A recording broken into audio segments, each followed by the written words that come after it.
How are you today? I'm good today. I just got home from training, so end of the day, a bit tired, but I'm good. How are you? I'm good, thank you. How was training? Training was good. It was more of like a run through pre-game stuff, so we like to keep it as short and sharp as possible. It started Mm. raining towards the end though, so it was Oh. nice to finish. Yeah. I'm starting this new thing of where I ask at the beginning before every interview, I ask like a random question. Okay. The random question I've got today is if you was a Disney character, who would you be and why? Ooh, good question. I am gonna say Moana because I Yeah. love being outside. I love the sea, and that's probably my favorite Disney movie that I've watched recently, at least. It's a very good one. I like Moana. What was girl sport like in Canada when you were growing up? Girl sport, I mean, it was good. I think we were all encouraged to play as many sports as possible, especially like through school. I think on a rugby front, it's really getting there now, which I would have loved to see when I was a little bit younger, but they're making some really great strides. But I think in general, women in sport in Canada has like a huge emphasis, and I think all these big tournaments like the World Cup that we just had and like the Euros, and I know that we're not in the Euros, but like those big events, I think just really get like the sporting community in Canada behind. And we have a lot of ice hockey teams, and there's a new professional league operating out of Canada now. So that's taken a huge like leap in regards to our like support and like big into soccer, football. So it's really taking some great strides. When did you start playing rugby? I was 14 when I started playing rugby, so it was my first year of high school. Um, Trailfinders have been playing very well this season. What is it like being playing for them so far? It's been great, honestly. I think it was always going to be a bit of adjustment because we came back really quick after the World Cup. So I think now we're starting to get like into the season and it's like on a roll. So it's been a lot more fun once we like gelled together a little bit. But the first few weeks it was tough because we were all just trying to figure each other out, but it's been great. Following on from the World Cup, PWR crowds are getting bigger and bigger. What does it mean what does it mean to you as a player knowing that more people come in every week? Oh, I think it's great. I think it's so fun to have our like community in Ealing get behind us because then when we play international matches, especially like the World Cup ones here, I had so many like friends in the stands. So I think just being able to bridge the two has been great. And one of our mascots last weekend was our mascot in the New Zealand game at the World Cup. So it's been really cool to be able to like see her there and then see her running out on Saturdays here. So what was your favourite memory from the World Cup on and off the pitch? Okay. On pitch, I would say in the New Zealand game when I think it was maybe like the 78th minute or so. So we had won at this point. Everyone brought out their phone flashlights like all around the stadium. And it was a very surreal moment because obviously at that point we knew we were going to the final. Um, and there was still a couple minutes of gameplay left, but it was very cool, very surreal. Um, and then off pitch. My parents actually were there for the whole time. So they came from the beginning to the end, which was awesome. And it was great just to like see them for a coffee, see them for dinner every once in a while. So they really bridged that kind of like you were able to switch off a little bit and get away from rugby for a minute if you needed to. Um, if you had to travel for 24 hours with one teammate, who would it be and why? Ooh, good question. One Canadian teammate or Trail Finders? Yeah, one Ooh, of each. one of each. Um, Canadian teammate. Travel for 24 hours. I would say Alicia Corrigan because we're roommates when we're on tour and she's one of my closest friends. And you know when you have that friend and you get each other, like we don't have to say much if we don't need to. We just get it. So if someone needs a moment, they can have it. And then for trail finders, ooh. we have a lot of great gals. I mean, I would probably have to say Rachel. I feel like she would I would feel bad if I didn't say it. But she gets me really well, so I would have to say her. Why did you start playing rugby? It was kind of a funny story. So I played ice hockey, and my high school ice hockey coach was also the high school rugby coach.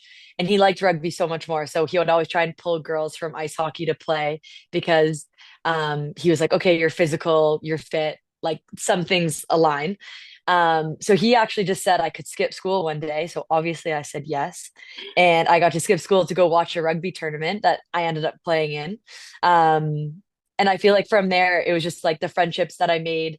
Um, and I think the fact that you actually put your body on the line for the people beside you, I think it makes you just like bond that much more. It's not a non-contact sport. So I don't know, the physicality of it, I think just shows like how much you can like what you can do for yourself and for your teammates. Is there any skills you take from ice hockey to rugby? Oh gosh.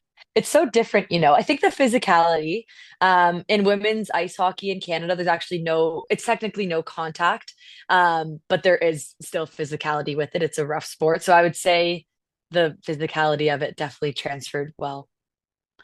Who's the best and worst behaved player at trail finders in Canada? Behaved? Yeah.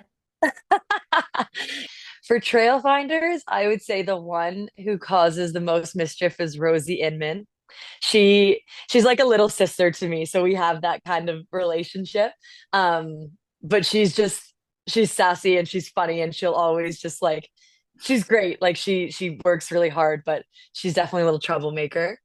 Um, and then in regards to who just does what they're told, I would say maybe Kate Zachary. She's Mm. our captain, so she's a big standards gal, so she likes to follow those rules. Um, for Canada, maybe a bit tougher. We're all pretty locked in.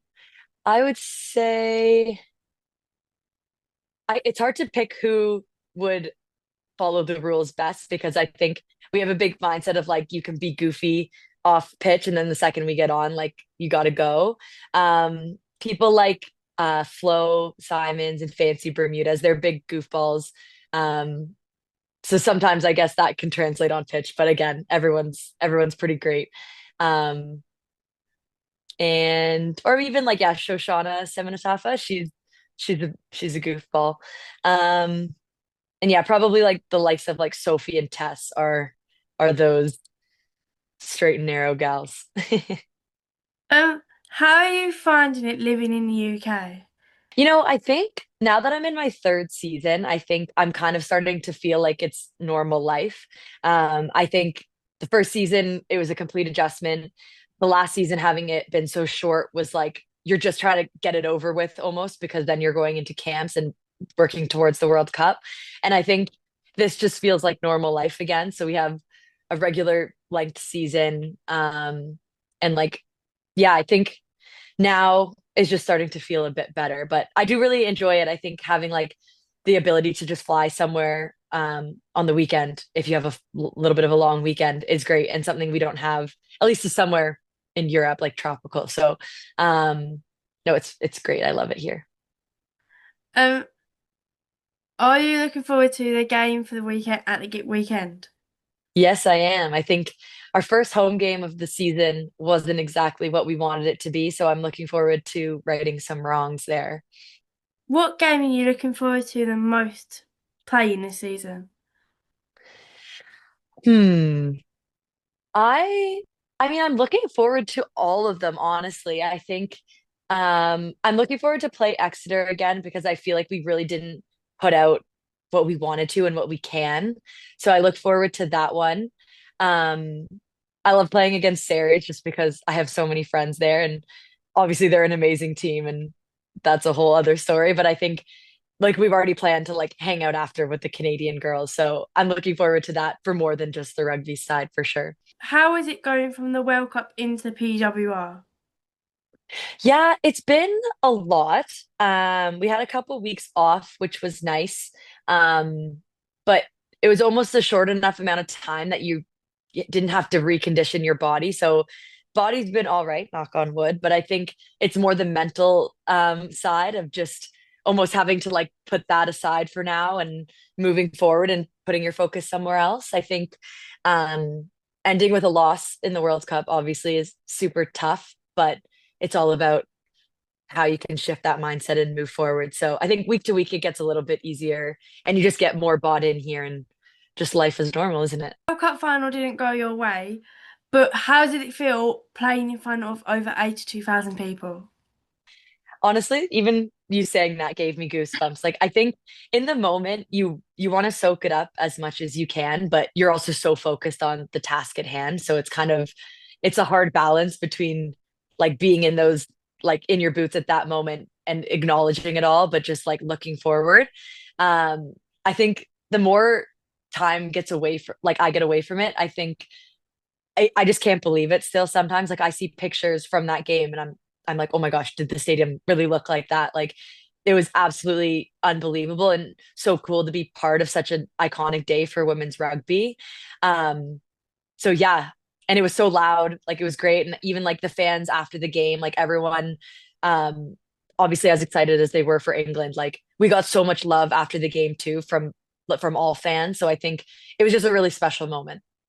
I think even just seeing like so many young female supporters was great. Like there was so many girls in the stands, and I think it really helps put things in perspective. Obviously, like we said, as tough as that was, like you see, like even people like you, like doing so much for like women's sport and women's rugby. I think it really puts it all in perspective, and it's so much bigger than the win or loss of one game. How far do you think Trailfinders will go this season? We have kind of said that like we want top four for sure. I think we were new in the league a couple years ago, starting to find our footing. Obviously, we've had a lot of changes with players in and out, but I think that is genuinely attainable for us. Um, so anything past that, we'll see when we get there, but I definitely have like sights set on top four. One more. Why should people watch the PWR? Oh gosh, I think people should watch the PWR because it's like international rugby all mixed together. You get people from all different international teams playing together on different teams, playing against sometimes their teammates on the international stage. I think it's such a cool way to kind of show all the different types and styles of rugby that the globe brings and put it into one tournament. And it's the best women's professional league in the world. So I think it doesn't get much better, does it?